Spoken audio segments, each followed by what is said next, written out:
Toujours plus d'actu sur BX1 +. On en revient à cette journée de deuil, au deuil national. Alors, Sabine Ringelheim, qui rend hommage à qui et où ?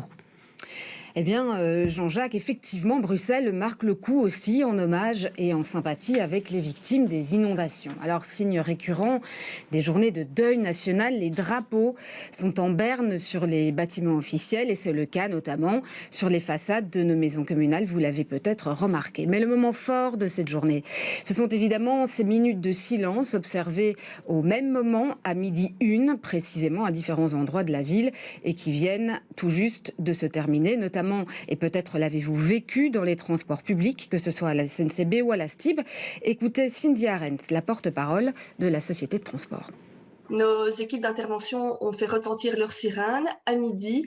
Et à 12h01, tous nos véhicules, bus, trams et métro, se sont arrêtés à l'arrêt le plus proche pour pouvoir justement permettre aux voyageurs et au personnel de participer à cette minute de silence. Cette catastrophe a touché tout le pays, particulièrement la région wallonne, mais ça touche tous les Belges et donc ça nous touche également. Et donc pour nous, c'était important de participer à cette minute de silence et montrer aussi notre soutien aux victimes et aux personnes touchées par les inondations. Donc c'est important pour nous de permettre à notre personnel de participer, mais également de permettre aux voyageurs de participer à cette minute de silence. Libre aux voyageurs, soit de sortir ou de rester dans les véhicules. Le fait que les véhicules soient à l'arrêt, ça permettait à tout le monde de participer à cette minute de silence de la manière qu'il le souhaitait, en toute sérénité.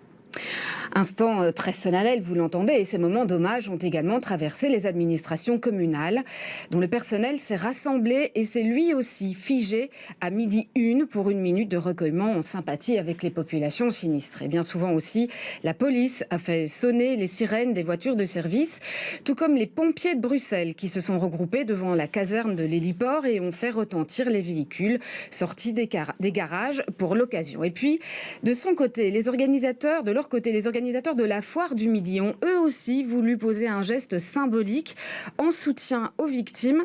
Écoutez Patrick Decorte, il est le président de l'Union professionnelle des forains bruxellois et il explique pourquoi la foire du Midi a voulu y participer.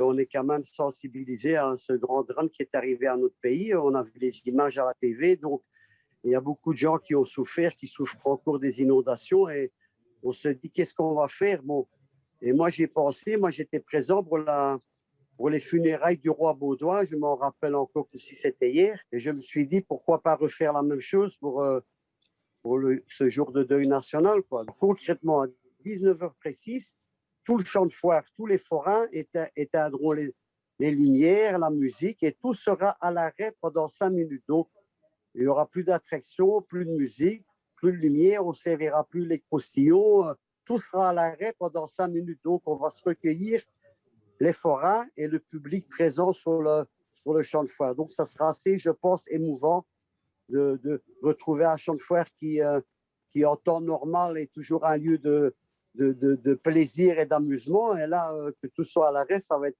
quelque chose de spécial, quoi. Les événements festifs prévus dans le cadre du 21 juillet sont eux aussi bousculés. Le concert prélude à la fête nationale qui se tient traditionnellement dans la soirée du 20 juillet au Palais des Beaux-Arts est annulé, tout comme le bal national qui devait animer ce soir, comme chaque année, la place du jeu de balle. Sachez aussi que demain, le programme des festivités officielles a été revu à la baisse, avec notamment un défilé militaire en plus petit format auquel la protection civile, en opération dans les zones sinistrées, comme vous le savez, ne participera pas. Et pour rappel, pas de feu d'artifice non plus cette année, ni de fête au parc, mais cela avait été annulé en raison de la crise sanitaire. Voilà Jean-Jacques pour les différents moments de cette journée de deuil national.